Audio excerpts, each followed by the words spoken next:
Conferencia General de 1895. Mensaje del tercer ángel.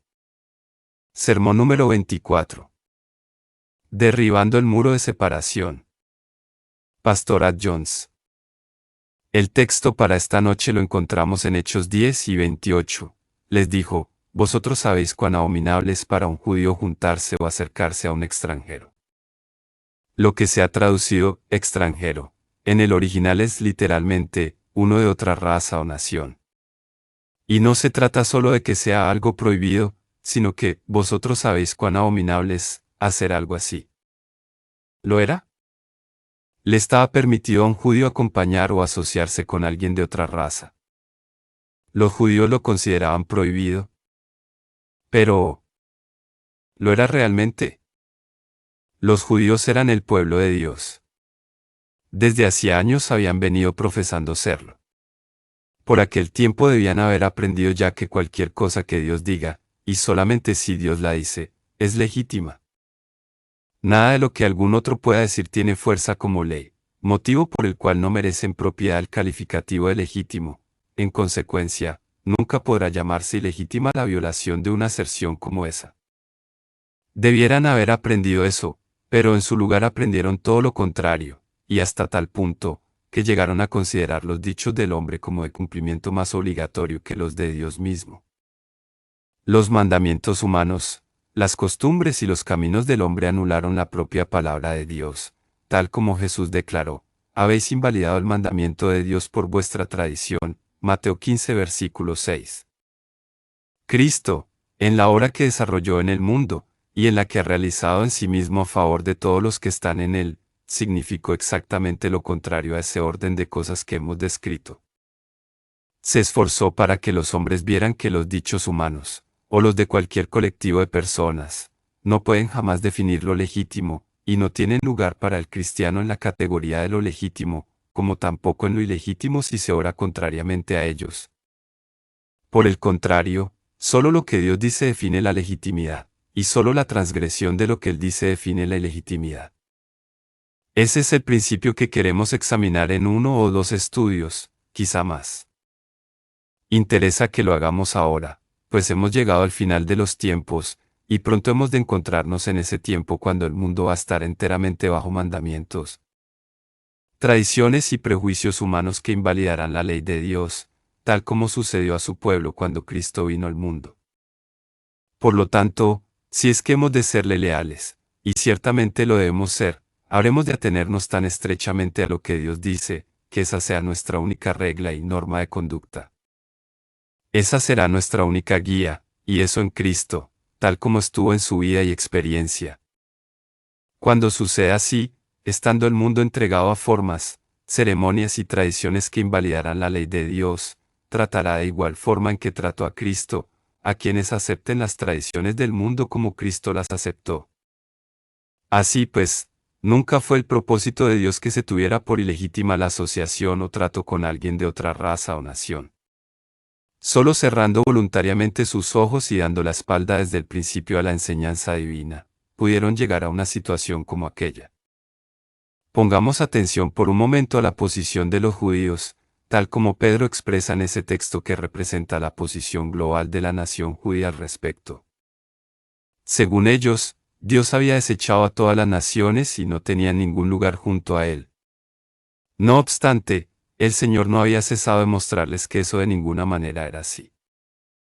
En los días de Jonás y de la gloria del reino de Asiria, antes de que irrumpiera en la historia el imperio de Babilonia, Dios llamó a uno de su pueblo, a Jonás, para que fuera a esa nación pagana a fin de advertir acerca de la condenación que sobre ella se cernía y de su pronta destrucción, con el objeto de que esa advertencia pudiera llevarla al arrepentimiento, escapando así a la ruina.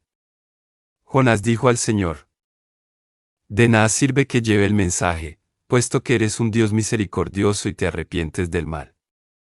Si voy allí y les digo lo que me has encargado que les diga, si se arrepienten del mal y se vuelven de su maldad, no destruirás la ciudad. ¿De qué sirve, pues, que haga ese viaje y les anuncie que la ciudad va a ser destruida? Tú no la vas a destruir si se vuelven de sus malos caminos. Pero el Señor insistió en que debía ir a Nínive. No obstante, el profeta, aferrándose a sus objeciones, se dirigió a Jope con la intención de huir a Tarsis. El Señor le hizo recapacitar, llevándolo al convencimiento de que tenía que ir a Nínive. Atravesó aquella ciudad, por 3 días, predicando. Dentro de 40 días Nínive será destruida. Jonás 3 versículo 4. La noticia llegó al rey de Nínive, quien dio palabra a fin de que todos se volvieran de sus malos caminos, se puso en saco y ceniza, y decretó un ayuno que incluía hasta a los animales, ordenando a los ciudadanos que clamaran a Dios. El Señor dio oído a la súplica de ellos, aceptó su arrepentimiento y salvó la ciudad. Jonás se apartó, sentándose en un lugar elevado para divisar la ciudad y ver si Dios la destruía. Para gran disgusto de Jonás no sucedió tal cosa. El profeta se lamentó. Eso es justamente lo que te dije desde el principio que iba a pasar. Ya sabía que si venía a la ciudad y le decía lo que me has comisionado, se arrepentirían del mal y los perdonarías, no destruyendo la ciudad. Eso es lo que ha sucedido. Cuánto mejor si me hubiera quedado en casa. Vio Dios lo que hicieron, que se convirtieron de su mal camino, y se arrepintió del mal que había anunciado hacerles, y no lo hizo. Pero Jonás se disgustó en extremo, y se enojó. Así que oró a Jehová y le dijo: A Jehová, ¿no es esto lo que yo decía cuando aún estaba en mi tierra? Por eso me apresuré a huir a Tarsis, porque yo sabía que tú eres un Dios clemente y piadoso, tardo en enojarte y de gran misericordia, que te arrepientes del mal. Ahora, pues, Jehová, te ruego que me quite la vida, porque mejor me es la muerte que la vida. Jonás 3 versículo 10, y 4 versículo 4. Sigue a continuación el relato de cómo Jonás se construyó una cabaña al este de la ciudad para contemplar qué sucedería. El Señor le preparó una calabacera, e hizo luego que se secara, para gran enfado en Jonás, quien oró pidiendo su muerte. Pero Dios dijo a Jonás: ¿Tanto te enojas por la calabacera? Mucho me enojo, hasta la muerte, respondió él. Entonces Jehová le dijo: Tú tienes lástima de una calabacera en la que no trabajaste, ni a la cual has hecho crecer, que en espacio de una noche nació y en espacio de otra noche pereció. Y no tendré yo piedad de Nínive, aquella gran ciudad donde hay más de 120,000 personas que no saben discernir entre su mano derecha y su mano izquierda, y muchos animales. Versículos del 9 al 11. Es de suponer que el propio Jonás aprendió por fin la lección. Su libro quedó registrado y fue preservado como uno de los libros sagrados a partir del cual el pueblo habría de recibir instrucción. Y debieran haber aprendido la lección que el libro contiene. Que el Señor se cuidaba de las otras naciones, y que esperaba que su pueblo cuidara a sí mismo de ellas. Jonás sabía, y dijo que sabía, que tú eres Dios clemente y piadoso, tardo a enojarte, y de grande misericordia, y que te arrepientes del mal. Jonás 4 versículo 2. Sabiendo tal cosa debiera haber estado en mucha mejor disposición de ir a esas naciones y predicarles el mensaje del Señor, a fin de que pudieran arrepentirse y ser liberadas. Pero a pesar de disponer de ese libro, a pesar de esa lección que positivamente enseñaba, a partir de ese día fueron en la dirección opuesta. Pensaron que Dios no se preocupaba de los paganos, excepto que vinieran a ser como los judíos, y el Salvador dijo a quienes pensaban así, que el prosélito por el cual habían recorrido mar y tierra, venía a ser 2 veces más hijo del infierno, que ellos mismos. Tal era la situación. Habiendo transitado por ese camino desviado y alejado de la idea de Dios concerniente a ellos y a las naciones a su alrededor, vinieron a ser tan egoístas, tan cerrados en ellos mismos y tan malvados como para convertirse en peores que los paganos que los rodeaban. El Señor los esparció entonces entre todas las naciones que estaban a su alrededor, y se vieron obligados a asociarse con otras gentes. Y Pedro afirma: ¿Sabéis cuán abominable es para un judío juntarse o acercarse a un extranjero, a un incircunciso? Hechos 10 versículo 28. En el capítulo 11 los hermanos en Jerusalén acusaron así a Pedro: ¿Por qué has entrado en casa de hombres incircuncisos y has comido con ellos? Daniel y sus 3 hermanos habían comido en la pagana mesa del rey, y lo habían hecho junto a paganos, diariamente durante años. Y Dios había estado siempre con ellos, haciendo de Daniel uno de los mayores profetas y librando a los 3 jóvenes del horno ardiente. ¿Cuál era el propósito de que eso quedara registrado, y dispusieran de ese libro a fin de que lo estudiaran constantemente? Podéis ver que era para enseñarles precisamente lo contrario de aquello que estaban diciendo y haciendo. Más aún, vayamos al capítulo 4 del libro de Daniel. Nabucodonosor, rey, a todos los pueblos, naciones y lenguas que moran en toda la tierra, paz os sea multiplicada. Conviene que yo declare las señales y milagros que el Dios Altísimo ha hecho conmigo, cuán grandes son sus señales y cuán potentes sus maravillas. Su reino, reino sempiterno, su señorío, de generación en generación, versículos del 1 al 3. Encontramos aquí a Nabucodonosor predicando la verdad acerca del verdadero Dios, la grandeza de su bondad y de sus maravillas, a todas las naciones, pueblos y lenguas. Eso lo tenían los judíos en sus manos.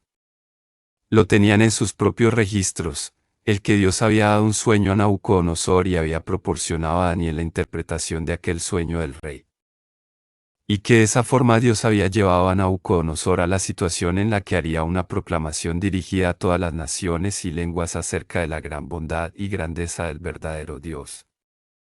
Y de cuán bueno es confiar en Él. Veamos los últimos versículos del capítulo. Nabucodonosor viene de narrar su experiencia, cómo se había rebelado contra Dios y se había descarriado. Y cómo el Señor lo había traído de nuevo en el momento en que consideró oportuno. En el mismo tiempo mi razón me fue devuelta, la majestad de mi reino, mi dignidad y mi grandeza volvieron a mí, y mis gobernadores y mis consejeros me buscaron. Fui restablecido en mi reino, y mayor grandeza me fue añadida.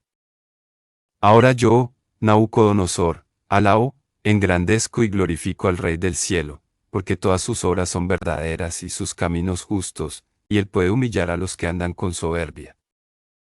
Había, pues, una lección constantemente ante ellos, mediante la cual el Señor intentaba enseñarles que todas aquellas nociones que tenían estaban en directa oposición con la verdad. Les estaba enseñando que estaba dispuesto a alcanzar a los gentiles, y que había apartado al pueblo de Israel de entre las naciones a fin de que pudiera conocer más sobre él para comunicarlo a todas las naciones.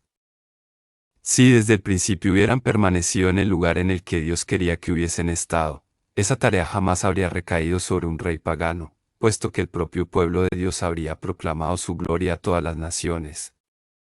Pero cuando se apartaron de Dios, y también de las naciones, entonces Dios se vio obligado a emplear a los dirigentes de tales naciones paganas para difundir el conocimiento de sí mismo. Veamos también el capítulo 6. Nos habla de Darío, de la persecución de Daniel y de su liberación. Leamos el decreto de Darío en el versículo 25. Entonces el rey Darío escribió a todos los pueblos, naciones y lenguas que habitan en toda la tierra, paz os sea multiplicada. De parte mía es promulgada esta ordenanza, que en todo el dominio de mi reino, todos teman y tiemblen ante la presencia del Dios de Daniel. Porque Él es el Dios viviente y permanece por todos los siglos, su reino no será jamás destruido y su dominio perdurará hasta el fin. Él salva y libra, y hace señales y maravillas en el cielo y en la tierra, Él ha librado a Daniel del poder de los leones. Una vez más se da a conocer a todos los pueblos, naciones y lenguas el conocimiento del verdadero Dios, por parte de uno que para los judíos era un paria, por demás desechado y repudiado por Dios. Pero ahí lo tenían, en su propio lenguaje, a su alcance, año tras año, indicándoles siempre el camino opuesto a lo que estaban enseñando y haciendo. Leeremos un último episodio del primer capítulo de Esdras, en relación con los 2 últimos versículos del último capítulo de Segunda de Crónicas. En el primer año de Ciro, rey de los persas, para que se cumpliera la palabra de Jehová, dada por boca de Jeremías, Jehová despertó el espíritu de Ciro, rey de los persas, el cual hizo pregonar de palabra y también por escrito, por todo su reino, este decreto. Así dice Ciro, rey de los persas, Jehová, el Dios de los cielos, me ha dado todos los reinos de la tierra, y me ha mandado que le edifique casa en Jerusalén, que está en Judá. Quien de entre vosotros pertenezca a su pueblo, que sea Jehová, su Dios, con él, y suba allá. Leamos ahora los primeros 3 versículos de Esdras 1. En el primer año de Ciro, rey de Persia, para que se cumpliera la palabra de Jehová anunciada por boca de Jeremías, despertó Jehová el espíritu de Ciro, rey de Persia, el cual hizo pregonar de palabra y también por escrito en todo su reino, este decreto. Así ha dicho Ciro, rey de Persia: Jehová, el Dios de los cielos, me ha dado todos los reinos de la tierra y me ha mandado que le edifique una casa en Jerusalén, que está en Judá. Quien de entre vosotros pertenezca a su pueblo, sea Dios con él, suba a Jerusalén, que está en Judá, y edifique la casa a Jehová, Dios de Israel, él es el Dios, la cual está en Jerusalén. Lo anterior es evidencia suficiente, si bien las escrituras están repletas de pasajes al objeto de ilustrar hasta qué punto los judíos habían cerrado sus ojos y dado sus espaldas al Señor, hasta llegar a la situación en la que estaban cuando Cristo vino al mundo, y en la que los encontró. Es cierto que según los libros de Moisés y otras escrituras, cuando el Señor sacó de Egipto a los hijos de Israel les ordenó que se mantuvieran separados de todas las naciones. También les había indicado cómo debía llevarse a cabo dicha separación. En Éxodo 33, versículos del 14 al 16 leemos: Mi presencia te acompañará y te daré descanso. Moisés respondió: Si tu presencia no ha de acompañarnos, no nos saques de aquí. Pues, ¿en qué se conocerá aquí que he hallado gracia a tus ojos, yo y tu pueblo, sino en que tú andas con nosotros, y que yo y tu pueblo hemos sido apartados de entre todos los pueblos que están sobre la faz de la tierra? Así debiéramos también nosotros ser separados. ¿Cómo? Tú andas con nosotros. Fueron, pues, instruidos en cuanto a la forma en la que debían estar separados de todas las demás naciones. Si hubieran buscado su presencia y la hubieran tenido entre ellos, habrían estado realmente separados de todos los pueblos. Sin embargo, habrían estado asociados con todos los pueblos de la tierra.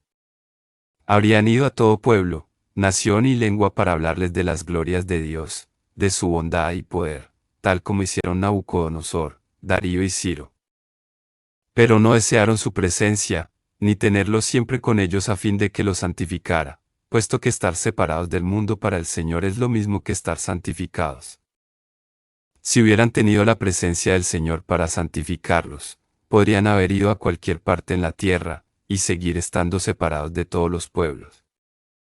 Pero careciendo de lo único que podría haberlos mantenido separados, si es que tenían que permanecer separados del mundo. ¿Cómo habría de realizarse? ¿De qué única forma habría de tener lugar? Sabemos que no tenían a aquel cuya presencia es la única que puede efectuarlo. La única forma, pues, en que podía suceder, era si ellos mismos lo efectuaban. Y es lo que hicieron, se separaron a sí mismos de acuerdo con sus propias ideas al respecto de lo que Dios quería, al decirles que debían estar separados. Pero las ideas humanas acerca de lo que Dios quiere, sabemos qué proximidad guardan con la verdad de Dios.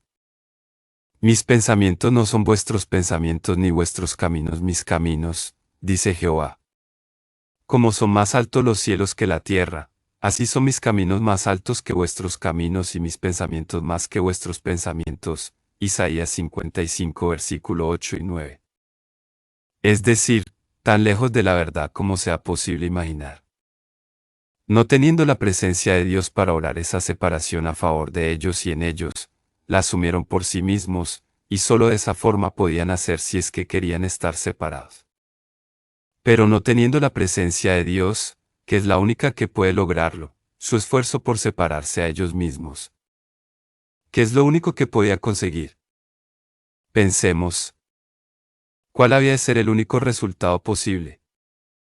No podía terminar de otra forma que no fuese en la afirmación, el sobrecrecimiento, el ensanchamiento del yo,